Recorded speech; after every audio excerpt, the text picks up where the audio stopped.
అందరికీ నమస్కారం.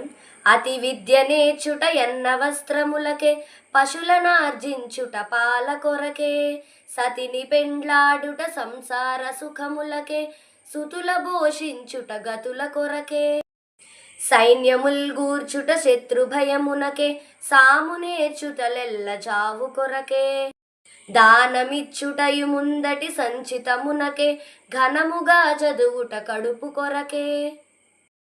తేటగీతి. ఇతర కామంబు గోరక సతతముగను, భక్తిని యందు నిలుపుట ముక్తి కొరకే, భూషణ వికాస శ్రీధర్మపుర నివాస, దుష్ట సంహార నరసింహ దురిత దూరా. అంటే, ఓ నరసింహస్వామి, ఎక్కువగా చదువుకుని బాగా చదువుకుని విద్యావంతులు అవ్వడం అన్నం కోసం, వస్త్రం కోసం, అంటే బట్టల కోసం.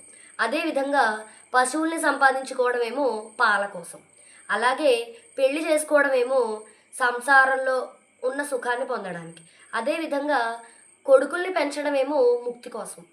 అలాగే సేనను పోగు చేసుకోవడమేమో శత్రువుల నుండి రక్షణ కోసం, శత్రువుల నుంచి తప్పించుకుని ఎప్పుడు భద్రంగా ఉండడం కోసం. అదేవిధంగా సాధనలు నేర్చుకోవడమేమో చావు కోసం. అలాగే దానాలు చేయడమేమో వచ్చే జన్మలో సుఖాలను పొందడానికి.